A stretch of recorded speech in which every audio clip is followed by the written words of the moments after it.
Abra a palavra do Senhor em Romanos 12, versículo 1. Romanos 12. Pode colocar mais para trás? Deixa aqui perto do Vinícius, assim, tá bom. Romanos 12. Tá dando para ver esse quadro aí, gente? Romanos 12, versículo 1. O título dessa mensagem é a diferença entre a vontade perfeita de Deus e a vontade permissiva de Deus. A diferença entre a vontade perfeita de Deus e a vontade permissiva de Deus. Há uma diferença muito grande. Romanos 12, versículo 1 em diante. Rogo-vos, pois, irmãos, pela compaixão de Deus, que apresentei os vossos corpos como um sacrifício vivo, santo e agradável a Deus, que é o vosso culto racional. E não sedes conformados com este mundo, mas sede transformados pela renovação do vosso entendimento, para que experimenteis qual seja a boa, agradável e perfeita vontade de Deus. Nós vamos amadurecer. O que é um amadurecimento na fé? O amadurecimento na fé é quando nós entendemos o que passa pela mente de Deus, quando nós acessamos o coração de Deus e entendemos o que passa pela mente de Deus através da Escritura. Hoje quem estava aqui de manhã no estudo da parte da manhã, da escola de líder, da escola de sabedoria, eu falei sobre isso. Se você lê um livro, por exemplo, do Max Lucado, você lê 10 livros dele, por mais que você não conheça ele pessoalmente, você vai saber de peculiaridades dele, que quando você encontrar com ele, você parece com um parente seu. Embora o tema do livro seja graça, ou amor, ou tenha algum tema, ele acaba que não seja apresentar a própria pessoa dele.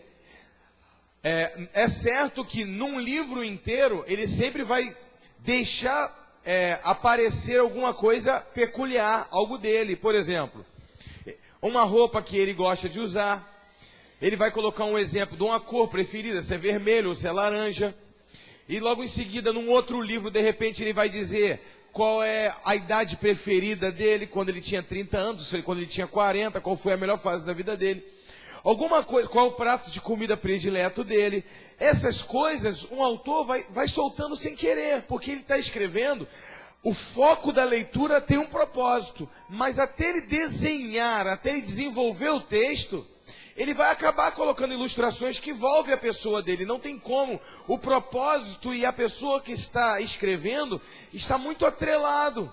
Então, se você ler 10 livros do pastor Max Lucado, você vai perceber que ele não gosta a cor dele é azul, preferida. Aí você vai ver que ele prefere lidar, qual é a área que ele prefere lidar no ensino, se é ensino, se é evangelismo, se é...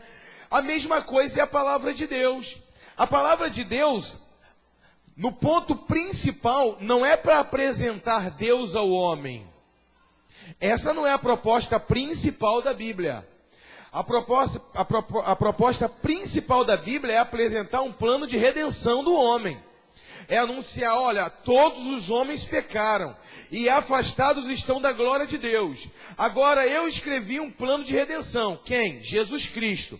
Jesus Cristo é o tema central da Bíblia. O Antigo Testamento todo anuncia a vinda de um Salvador e o Novo Testamento anuncia as suas obras. E todo homem que confessa Jesus Cristo como Salvador é salvo porque ele adquiriu o direito de ser chamado Filho de Deus novamente. Ele tinha uma natureza caída que agora foi restaurada pelo sangue de Jesus, pela palavra. Então, a proposta inicial da palavra é mostrar o quanto nós somos miseráveis, pecadores e carecemos da graça de Deus. E aí nós vamos clamar pela graça. Essa é a proposta. Porém, quem escreveu a Bíblia? Deus. O Espírito de Deus inspirou homens, outra hora ele revelou, uma hora ele inspirou, uma hora ele revelou e uma outra hora ele narrou. Tem 3 formas tem a inspiração, tem a iluminação e tem a revelação. Uma hora Deus disse, escreve aí. Isaías escreveu, falou audivelmente. Uma outra hora, Paulo escreveu uma carta, ele não sabia que a carta dele ia se transformar na palavra de Deus. Se transformou, foi canonizada 400 anos depois da morte dele. Então foi inspirado. Mas tudo, ou seja, revelado, iluminado ou inspirado, É proveniente de Deus. Então, a Bíblia é a palavra de Deus. Olha para o teu irmão e diga: a Bíblia é a palavra de Deus. Durante muito tempo, alguns teólogos, eles discutiam entre si se a Bíblia era na totalidade a palavra de Deus, ou se a Bíblia continha a palavra de Deus, ou contém a palavra de Deus. Então, essa a diferença. A Bíblia não contém a palavra de Deus. Por exemplo, a Bíblia é toda escrita por homem e algumas coisas é de Deus. Não, a Bíblia de Gênesis, Apocalipse, toda é a palavra de Deus. Quem está entendendo? Quando você lê a Bíblia, embora a mensagem da Bíblia é para resgatar o homem, se foi Deus que escreveu, então você passa a conhecer Deus. Por que você passa a conhecer o autor quando você lê o livro dele? Porque saiu da mente dele, irmão. Saiu dos pensamentos dele, saiu do que ele acha, saiu das suas prioridades, das suas preferências. Saiu, então, quando você lê algo que saiu da mente da pessoa, você passa a conhecer o que passa pela mente da pessoa. Embora você não conheça a mente da pessoa na sua totalidade. Então, como que eu posso conhecer a vontade extrema de Deus se eu não sei tudo que se passa pela cabeça de Deus?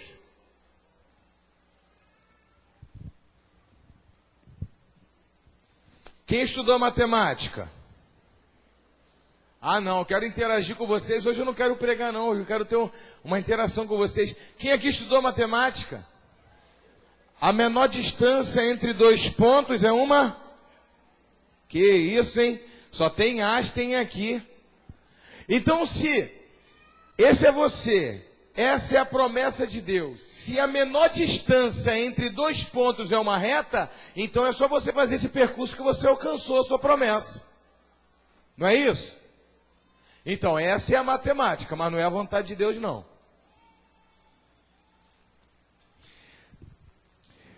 Então, vamos embora colocar que aqui seja você. Você, bem internetizado. Promessa. É muito fácil. A menor distância entre dois pontos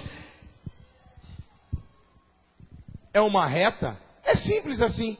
É só você obedecer a matemática e tudo vai acontecer. Sei lá, teoria da relatividade, física quântica, está tudo oculto. É a parte espiritual da física e você vai resolver. Só que quando você vai ver, apóstolo Paulo, quando escreve aos Romanos, capítulo 12, versículo 1, ele diz: eu rogo-vos, pois, irmãos. Rogar é como se tem a mesma conotação, a denotação de eu te imploro, eu suplico a vocês. Rogo-vos, pois, irmãos, pela compaixão de Deus, que ofereça os vossos corpos como um sacrifício vivo, santo e agradável a Deus. Esse é o vosso culto racional. Como é que eu dou um culto racional a Deus? Meu Deus do céu, vamos embora ver se dá. Culto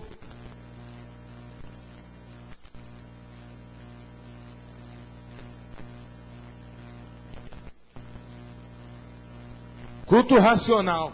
Como é que eu ofereço um culto racional a Deus? Quando eu faço algo que vai contra a minha vontade, por obediência. Por isso o apóstolo Paulo disse: rogo-vos, pois, irmãos, pela compaixão de Deus, que ofereça os vossos corpos como um sacrifício vivo, santo e agradável a Deus. Esse é o vosso culto racional. Ponto. Então ele começa outra fase do versículo: e não vos conformeis com esse mundo. Porque o mundo vai dizer para você: não faça a vontade de Deus, faça a sua vontade. Nada na Bíblia é desconexo. Então ele diz: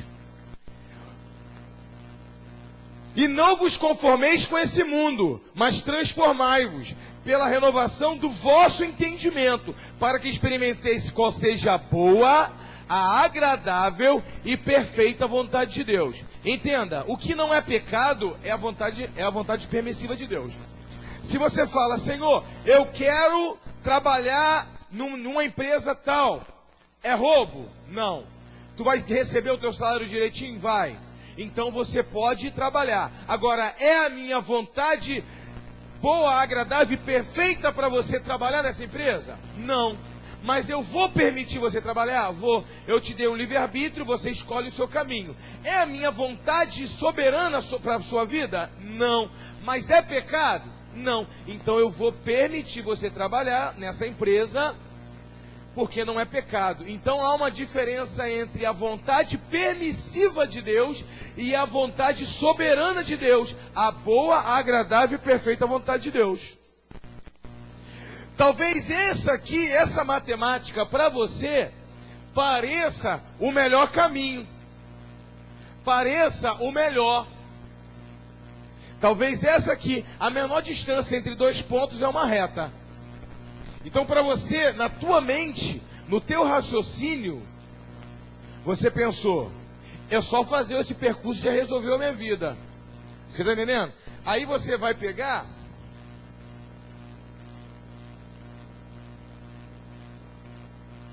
E eu vou mostrar para vocês o que é a vontade boa e agradável de Deus.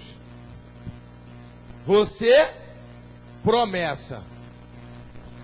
Então vamos partir para a promessa? Esse quadro aqui é a sua vida. Você vai partir do ponto que você está aqui agora para a tua promessa. Essa é a vontade de Deus para a sua vida, ó.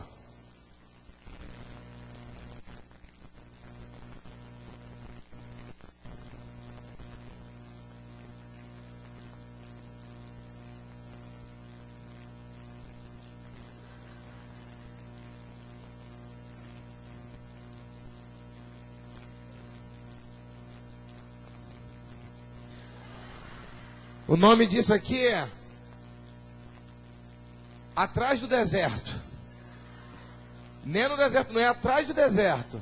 É onde os filhos choram e a mãe não vê. É aqui, ó.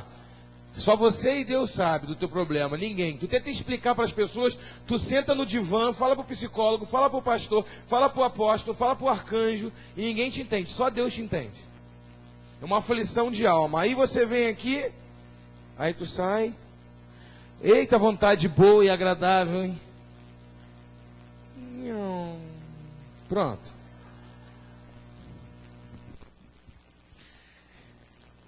Entendeu? A vontade de Deus? Pode tirar uma foto. A vontade de Deus é diferente da nossa. E aí você vai falar para mim, apóstolo, por que a vontade de Deus é essa?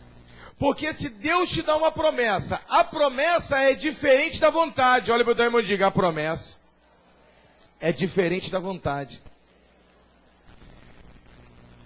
Amigo, qual é a mãe que quando leva o filho no dentista fala assim, ó, você vai tomar uma agulhada na céu da boca. Vão mexer aquele negocinho.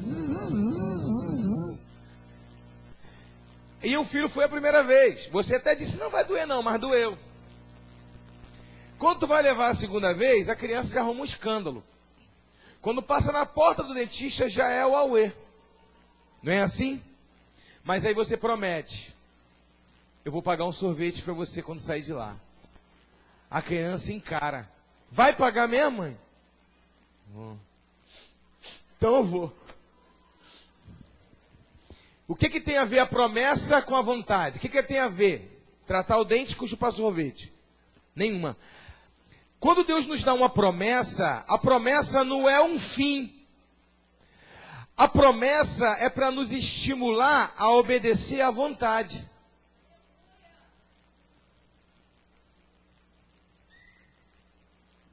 A promessa é aquilo que faz amenizar a dor do percurso. Quem está entendendo, irmãos? Ei, se não aguenta, eu vou começar a pregar gritando aqui para ver se alguém entende. Então, se você...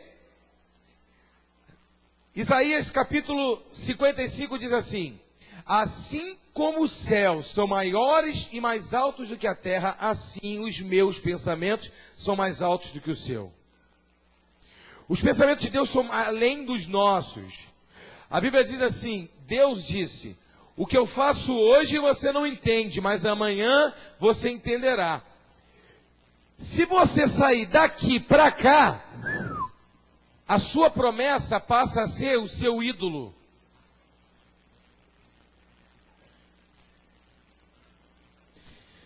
Se Deus cumprir a promessa na sua vida, como a matemática exige, Quando você chegar aqui, Deus vai ter que destruir a sua promessa. Porque a sua promessa, a promessa que Ele te fez, vai roubar você dele. Você vai se tornar uma pessoa egoísta. Você, talvez, a tua promessa de chegar até aqui, você chegar rápido aqui, pode te tornar uma pessoa egoísta, egocêntrica, uma pessoa orgulhosa, uma pessoa que vai passar por cima de todo mundo, uma pessoa que vai ofender as pessoas que um dia te maltrataram em vez de perdoar, como Jesus disse. Vai comprar uma picape enorme, não para poder passear com a família, que se for para passear, amém, mas só para mostrar para o seu tio que te humilhou, que tu venceu na vida, inflado de orgulho, e Deus vai ter que te aniquilar a tua promessa por causa do seu orgulho.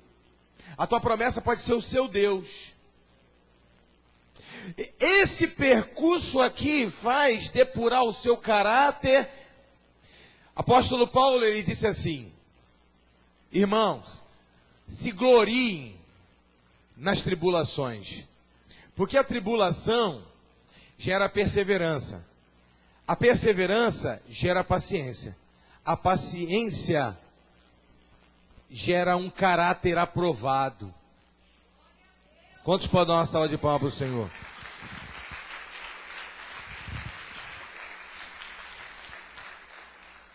E aí, se você tem um caráter aprovado, uma alma despregnada de todo sentimento, de toda intenção maligna, com uma intenção perfeita, uma alma, uma mente pura, um coração puro, uma alma limpa diante de Deus, com as motivações corretas, você chega aqui na promessa. Só que quando você chegar aqui nessa promessa, quem está entendendo? Depois desse percurso, quando chegar aqui, a promessa não vai nem valer tanto. O mais gostoso para você vai ser o processo que tu passou. E aí você vai valorizar mais a estrada que tu percorreu do que a promessa que você alcançou. Se você fizer o percurso direto, você vai valorizar mais a promessa do que a estrada. Aqui, você vai valorizar mais a estrada, o companheirismo das pessoas. Eu esqueci de fazer aqui, por exemplo, um pontinho. O que é isso, apóstolo? As pegadas de Deus quando Ele te carregou no meio do caminho, que você não pôde caminhar, Ele te carregou. Aí vai, e você chega. Esse é o processo. E quando você chega, você está desprendido de todo orgulho, de todo sentimento maligno, porque você foi purificado pelo processo de Deus, as suas motivações, seu coração foi purificado, e quando você chega aqui, você se torna um homem humilde. E você não perde o que você conquistou. Quem pode dar uma salva de palmas para o Senhor Jesus?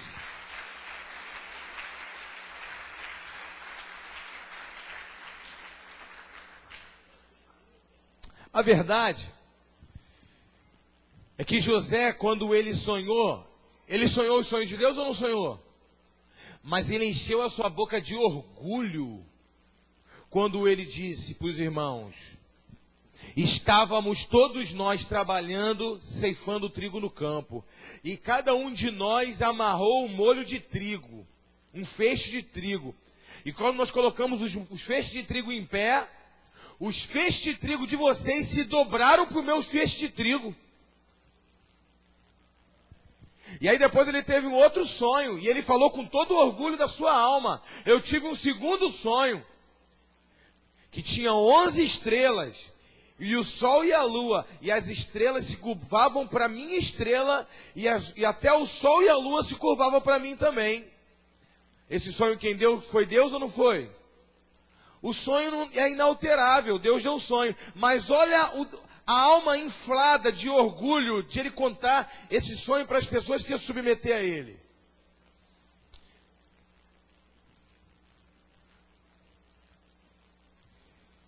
Quando ele vai vendido pelo faraó, que ele passa todo aquele processo, ele fica 13 anos no calabouço e ele é testado na paciência. Quando você faz esse percurso aqui, você entende, porque quando nós queremos pular daqui para cá, nós dizemos: eu já estou pronto, eu já poderia até ser pastor enviado, o apóstolo poderia me enviar. Não, não está pronto, ainda tem que fazer esse percurso aqui. Porque que tipo de pastor você vai ser se você passar daqui para cá? Será que tu vai ser o mesmo pastor se tu passar daqui para cá? Ou tu vai ser o mesmo pastor se fizer esse percurso aqui? Uma pessoa experimentada, uma pessoa que passou por dificuldades, tribulações, mas está experimentada no caráter, um caráter aprovado. Porque pastor tem um monte que fez esse percurso aqui e já chegou pastor. Qual o veículo que ele conheceu, que ele fez para chegar até aqui? Boas conexões? Dinheiro? Amizade com o pastor presidente? Qual é? Qual é a afinidade que ele tinha com o pastor? Conexões, network? O que ele tinha? Virou um negócio? O que ele tinha para ele chegar tão rápido aqui? Ele chegou. Ele chegou pela vontade do homem, mas não pela vontade de Deus. A vontade de Deus, para ele chegar pastor, ele tinha que ter passado por aqui. E aí ele passou daqui para cá, ele caiu, foi para o motel com a primeira mulher que passou pela frente dele.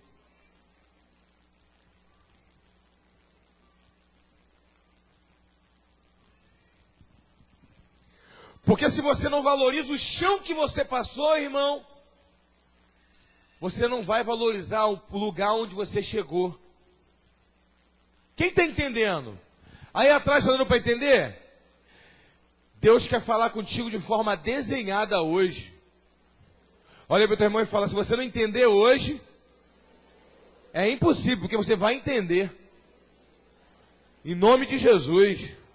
Agora você pode dar outra salva de palmas para o Senhor.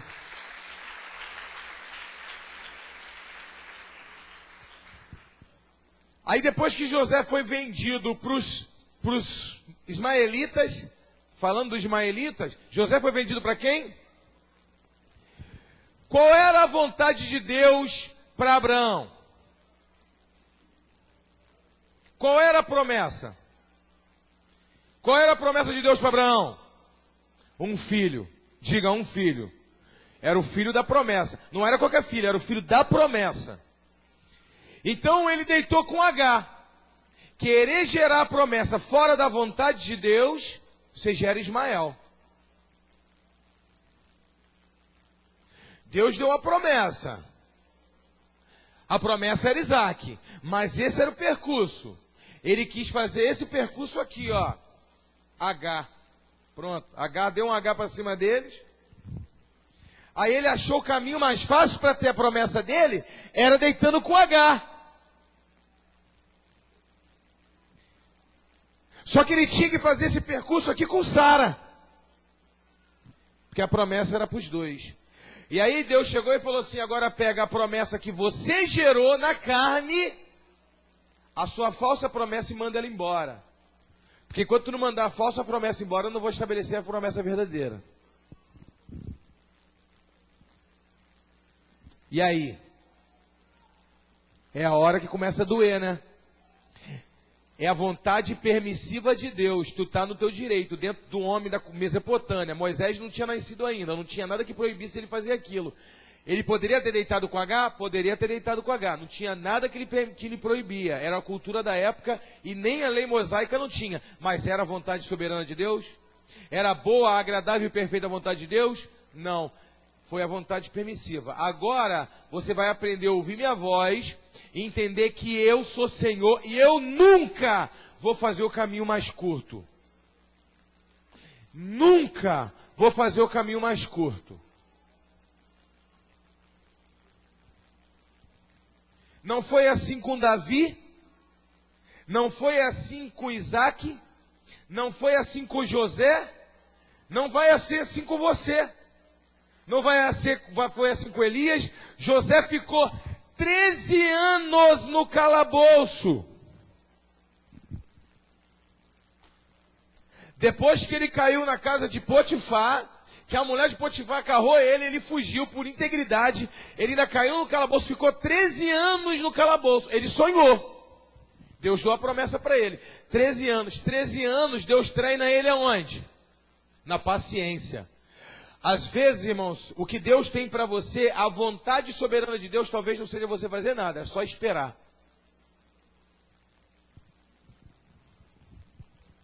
Quem entendendo? Às vezes, é só esperar e confiar nele. José estava no calabouço, ele estava impossibilitado de fazer qualquer coisa. A única coisa que ele podia fazer é orar e esperar.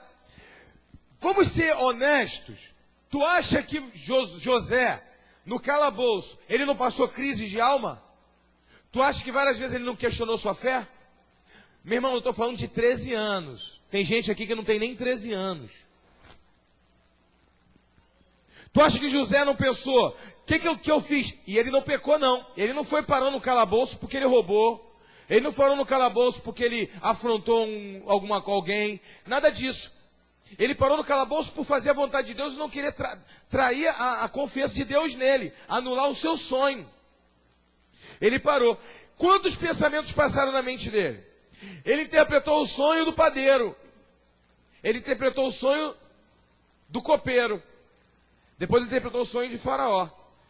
Quando ele chama os irmãos dele aparecem para ele que ele já está governando sobre Faraó, sobre o reino.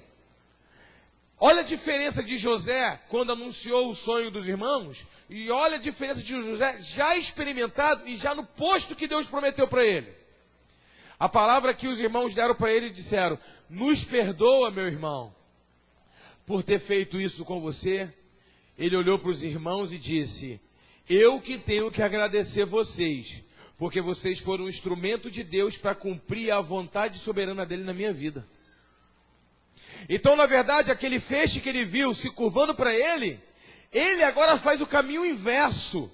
Sem orgulho nenhum, sem vaidade religiosa nenhuma, sem vaidade de poder nenhuma, ele se dobra para o irmão dizendo: muito obrigado por você ter feito mal por mim, porque foi o mal que vocês fizeram para mim que me tornou uma pessoa melhor. Se José tivesse feito esse caminho aqui, ó, da reta, se ele encontrasse com o irmão deles 1 ano e meio depois, ele já estivesse no governo, o que ele teria feito com o irmão? Teria no mínimo degolado os 11. Teria poupado somente o irmão dele caçula.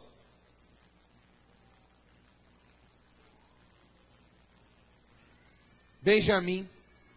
Ele não teria poupado ninguém. Então, o homem, mas você vai falar para mim assim: apóstolo, o Davi de hoje já está preparado para chegar aqui.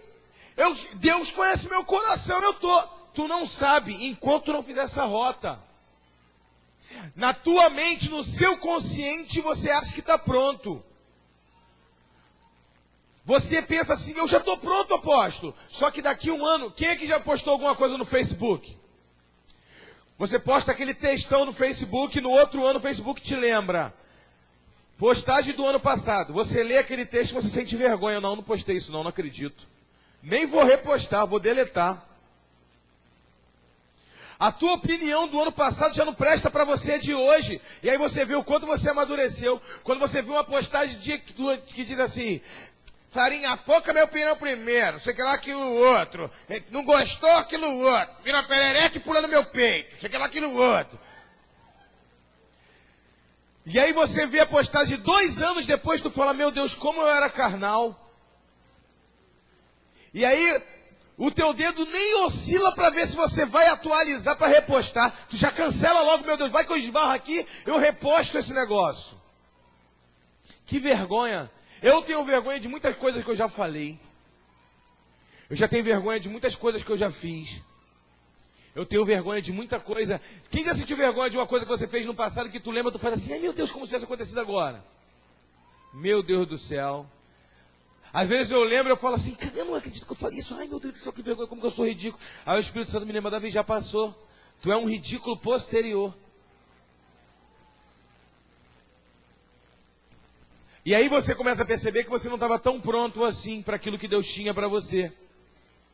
E aí quando você amadurece, você cresce, você percebe: uau, como eu ainda era imaturo. Meu pai estava certo, minha mãe estava certo, meu pastor estava certo, meu líder estava certo.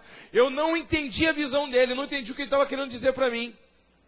Eu achava que eu estava certo, eu estava cego dentro da minha opinião, me tornei uma pessoa opiniática, achando que eu estava pronto. Mas, na verdade, eu não tinha feito nem metade do percurso que Deus tinha para mim ainda. E aí, quando você crescer, alcançar tudo que Deus tem para você, olha para o teu irmão e diga assim: quando você alcançar tudo que Deus tem para você,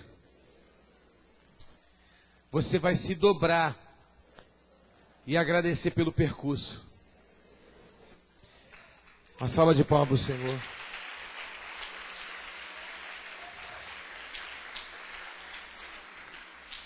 José, quando teve os seus 2 filhos, ele colocou o nome de um, quero esquecer do sofrimento que ficou na casa do meu pai, Manassés. E o outro filho, ele colocou o nome dizendo, Efraim, porque Deus me fez prosperar na terra do meu sofrimento. Deus me fez prosperar na minha luta. Eu tinha um problema no meu casamento e Deus me fez prosperar no meu casamento. Eu tinha um problema financeiro, a minha maior luta era problema financeiro. Então Deus me fez prosperar na minha finança. A minha luta era doença, eu reclamava com Deus, Senhor, já tem 10 anos com essa dor no corpo. E quando Deus te curar, você vai dizer, Deus me fez prosperar na minha aflição, naquilo que mais me atormenta. Se você ainda está passando por uma luta muito grande, seja financeira, seja de saúde, seja na família, seja emocional. Se você está passando uma guerra muito grande ainda, não é a ausência de Deus, é a ausência de percurso.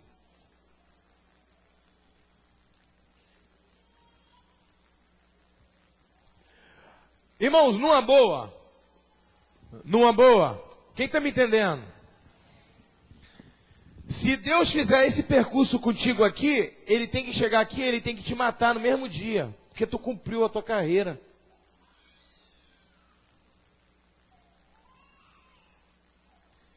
Quem viu aquele filme chamado Clique? Lembra do Clique? Aquele filme é muito interessante. O cara ganha um controle remoto que ele pode passar a etapa da vida dele. E aí ele chega, ele fica doente. E ele falou assim...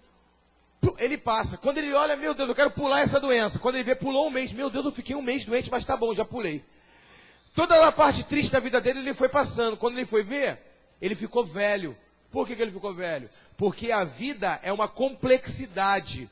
As coisas boas, as coisas ruins, todas cabem na nossa vida. Fazem parte da nossa vida. Se eu pular todas as etapas ruins, só vai me sobrar boa. Então eu só vou viver 1/3 da minha vida, talvez a metade da minha vida. Salomão disse que Deus, Ele fez dias bons e dias maus. Mas a igreja de hoje, a igreja imperialista, a igreja americanizada no sentido de só vitória, vitória, vitória, vitória, vitória, nos preparou só para vitória. Nós não estamos preparados para perda. Por isso que as perdas e as dificuldades nos afetam tanto. Quem está entendendo, irmão? Nos afetam tanto, como se nós fôssemos criancinhas que não soubéssemos que existe morte, ou que existe doença. Ah, morreu alguém da família. Ah, eu não contava com isso. Não contava o quê? Esperar o poste morrer? Gente morre. Então, nós anulamos tudo que é de ruim na nossa mente e criamos um positivismo e queremos viver dias após dia só esperando coisas boas. Salomão diz assim, Deus fez os dias bons e Ele também fez os dias maus. Então aprenda a conviver com os dois, porque os dois fazem parte da tua vida. Nos dias ruins, você vai amar a Deus. Nos dias bons, tu também vai amar a Deus. Se você for preparado só para o dia bom, nos dias ruins, você vai espraguejar e até amaldiçoar Deus. Embora o homem não possa, né? Mas tem gente que faz isso. Já vi pessoas falando isso.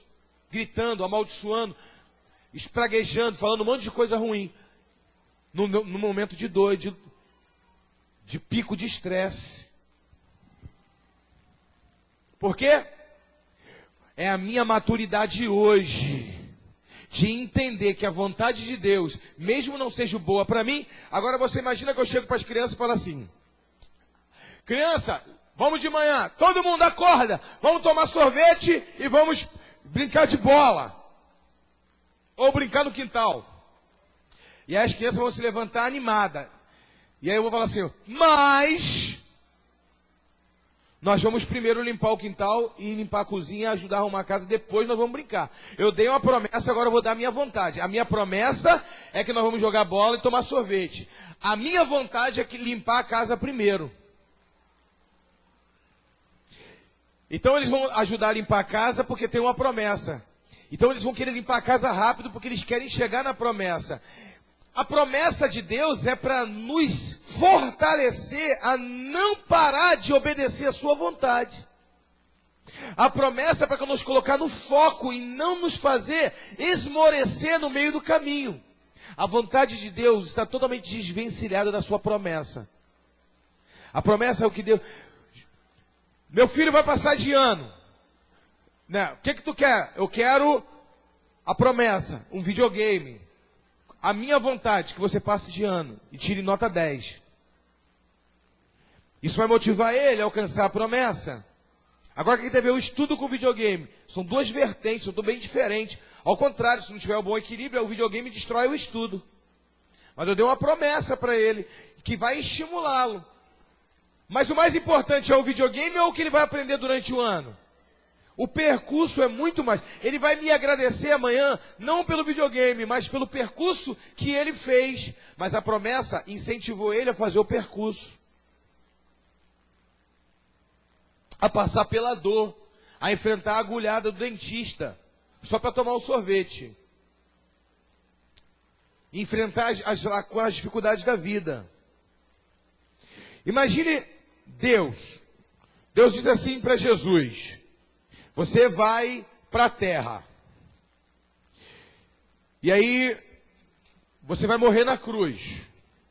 Mas não é só isso não. Eu vou te ressuscitar. A promessa é, eu vou te ressuscitar e você vai salvar toda a humanidade e você vai ter muitos irmãos agora. Você vai deixar de ser filho único para ter muitos irmãos. É o sonho do Jorge Lucas. Eu ir para a África e voltar com metade da África lá para casa. Tudo a idade dele, 12, 13, 14 anos de idade. E fala para ele, você vai deixar de ser meu filho único, você vai ter muitos irmãos agora. Imagina, foi exata a proposta que Deus fez para Jesus. Vamos lá, né? Você vai deixar de ser o irmão mais velho, agora você vai ter muitos irmãos. Ele semeou um filho e colheu uma multidão de filhos, amém? Pronto, a promessa é essa. Mas você vai ter que ir como um homem para a terra. Será? Um rei? Um doutor? Não. Você vai ser filho de um carpinteiro. Tudo bem. Vai nascer onde? No Brasil? País tropical, na beira da praia? Não. Vamos no meio do deserto, no Oriente Médio.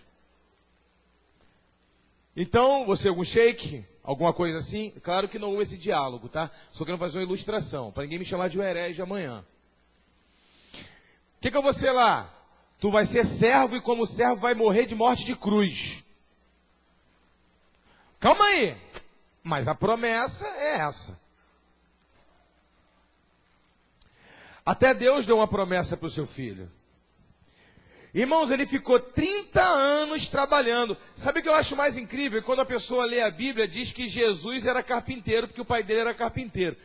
Não tem nada na Bíblia que diz que ele é carpinteiro. O único carpinteiro, o único filho que era carpinteiro, que o pai era carpinteiro, era o Pinóquio, que eu saiba.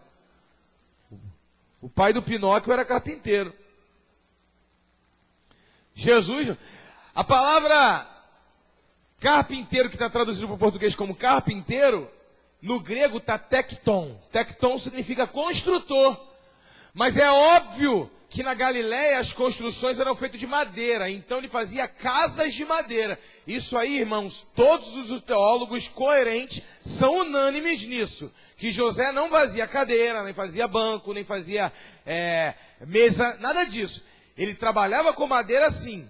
Mas era madeira para construção na Galileia. Por isso que ele saiu de Belém.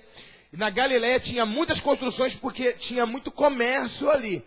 Então ele vendia casa, ele construía casa. Claro, ele não era um construtor, tá? Para ninguém dizer também que ele era rico. Mas ele era um pedreiro, ele era um construtor. Só que ele era um construtor de casa, que a casa era feita de madeira. Então colocaram o seguinte, vou colocar que ele construía casa de madeira? Não, vamos colocar que ele construía...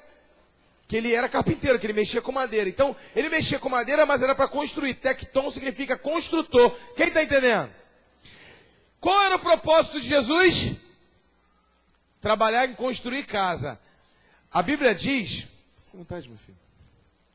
A Bíblia diz que na cultura judaica, isso é a cultura judaica. Quem quer aprender um pouco sobre cultura judaica?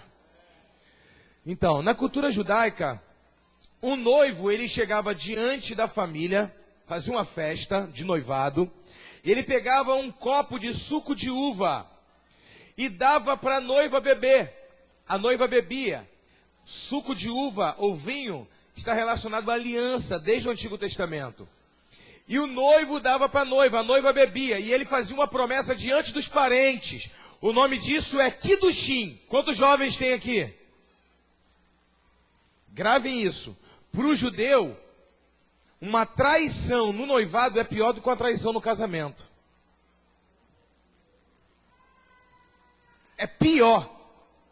E mais vergonhoso. Por isso que José ficou envergonhado quando Maria deu a notícia. Ele era comprometido de Maria. Ele era compromissado. Ele ficou tão assim. E aí o anjo teve que aparecer para ele também. Quem está entendendo? Aí você vai entender. Porque o noivo dá uma promessa e ele diz assim: eu prometo diante dos seus parentes, o noivo, eu vou para a casa do meu pai, eu vou voltar a morar com meu pai, porque eu não posso pegar você para morar comigo ainda. É só um noivado. Eu vou para a casa do meu pai, construir uma casa e depois eu volto para te buscar. Não é que ele vai construir nos fundos da casa do pai dele. Ele quer dizer, eu vou continuar morando na casa do meu pai, vou comprar um terreno, vou construir uma casa, vou estruturar minha vida, depois eu volto para te buscar. Não tinha noivado de ficar dando beijinho, de ficar agarradinho, de ficar não sei o que lá, quiinho, não tinha isso. Era uma promessa, era um compromisso diante dos parentes. E eu me comprometo que eu vou construir uma vida e eu vou te voltar dentro de 1 ano, 2 anos, depois que comprava um terreno, construir uma casa. Ele voltava para cumprir a promessa, para casar. O noivado é isso, o nome disso é Kiddushim. A palavra Kiddushim em hebraico significa separado para a santificação. Enquanto isso, a noiva ficava o quê? O noivo fazia o quê? Ele ia construir uma casa. Você lembra da palavra de Jesus? O que Jesus disse? Na casa de meu pai há muita morada. Ele era construtor de casa. Ele foi na frente construir casa para buscar a sua noiva, a sua igreja. Nós somos a noiva dele. Quem entendeu o propósito?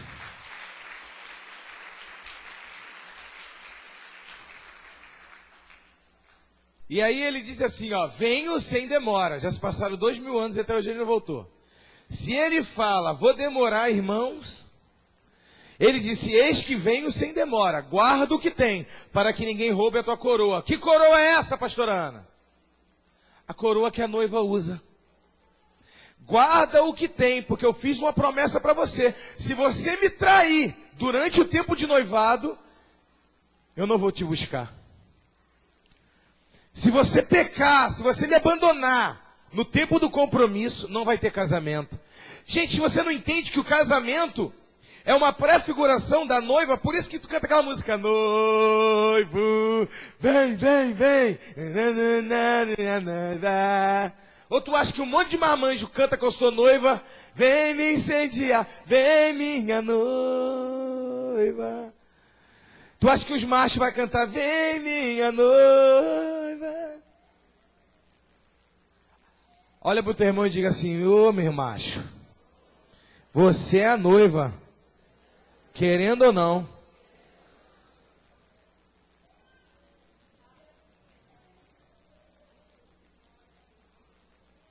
Quem está entendendo?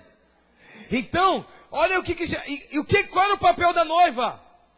Quando o noivo ia para a casa do pai construir uma casa, a noiva ficava em casa aprendendo a como agradar o noivo.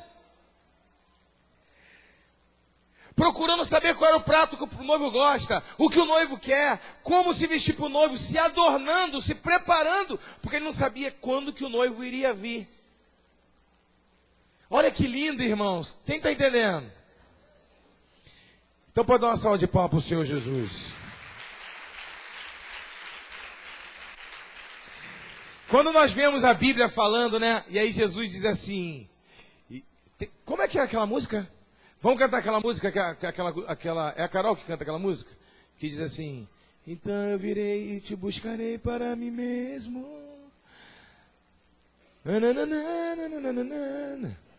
E os guarda, esse é o que me ama. Você entendeu, não entendeu? Você não entendeu essa música não? Quem sabe que é a música que eu estou querendo cantar? ser amado por meu Pai. Vem cá, Lucinha, me salva. Não, tu cantou, tu vai cantar. Esqueci. O que tem os meus mandamentos e os guarda. Esse é o que me ama. E se alguém me amar, será amado por meu Pai. Eu também o amarei e me manifestarei a Ele.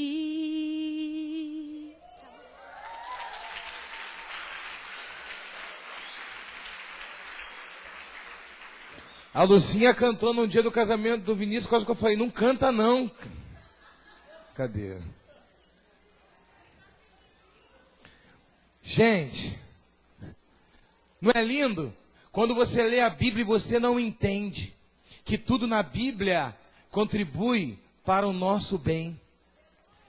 Nada que Deus fala para você fazer, a vontade de Deus quando é boa, perfeita e agradável, mesmo que aos seus olhos é ruim, para Deus é boa e perfeita e agradável. Se você está passando luta, está passando dificuldade, isso vai te amadurecer, isso vai te experimentar, isso vai te tornar uma pessoa mais humana, isso vai te humanizar. Mesmo que isso pareça uma humilhação para você, você vai sentir mais as pessoas, você vai ser mais gente, você vai conhecer a dor da pessoa mais a fundo, você não vai mais olhar para as pessoas a grosso modo, a dor das pessoas não vai passar batido por você, você não vai olhar, não vai ser alheio mais aos problemas das pessoas. Quando a pessoa falar que perdeu alguém, você foi experimentado em perder alguém. Quando alguém falar que está com sofrimento no casamento, você não vai dar isso de ombro como se fosse banal. Ah, já com problema no casamento, que deve ser carnal demais. Não, você passou um pandemônio no casamento, você sabe o que é. E agora que Deus transformou teu casamento, você vai compreender mais as pessoas. Você vai ser uma pessoa com um caráter aprovado. Uma pessoa com caráter aprovado não julga uma pessoa que está passando pelo aquilo que você passou. Quando você encontrar com uma pessoa, quando você estiver chegando aqui, ou quando você chegar aqui, e você deparar, ou Deus colocar uma pessoa no teu caminho, que está aqui ainda, querendo desistir, você vai dizer, aguenta mais um pouquinho que o Senhor vai te carregar, e você vai chegar, porque eu cheguei também. A tua experiência, o teu caráter aprovado, vai mostrar para as pessoas, você pode vencer, o Senhor me ajudou e Ele também vai te ajudar. Agora, se você sair daqui para cá, sabe o que você vai dizer para as pessoas que estiverem passando aqui? Vão dizer, você é um fraco, você não é nada, eu consegui, você não conseguiu porque tu é um fracassado. E agora quando você passa por aqui, você não diz, você é um fracassado, você diz, você é um experimentado. O Senhor é contigo, porque o Senhor só prova aquele que Ele ama. Você vai ter palavra de ânimo para essa pessoa, dizer, esse deserto vai acabar, essa luta vai passar, Deus não está fazendo isso porque Ele quer teu mal, Deus está fazendo isso porque Ele quer te tratar, Ele tem algo de bom em você que Ele quer extrair, tem uma personalidade que você mesmo não conhece, tem um outro ser humano dentro de você que Deus quer trazer para fora, quer exteriorizar, e você ainda não conhece, tem uma nova consciência, uma renovação da mente de Romanos 12, um culto racional que você ainda não ofereceu, você vai oferecer. O ser humano que você conhece quando olha no espelho hoje, com um olhar altivo, ou com tanta vontade de si mesmo, vai ser aniquilado e vai dar lugar a um olhar mais simples, um olhar mais humilde, um olhar daquele que dá glória para Deus e diz, Senhor, eu não tenho nem coragem de dizer que alguém tem que se dobrar para mim, porque eu me dobrei tanto, que eu não sei nem o que é ficar de pé mais, mas eu só estou de pé porque o Senhor me colocou. E você vai dar mais glória para as pessoas do que a si mesmo. Você vai dar mais honra para as pessoas do que a si mesmo. Você vai ser uma pessoa com um coração igual de Deus. Então a luta que você está passando hoje, irmãos, não é para a tua morte, é para a tua vida. Ministério de Louvor pode subir.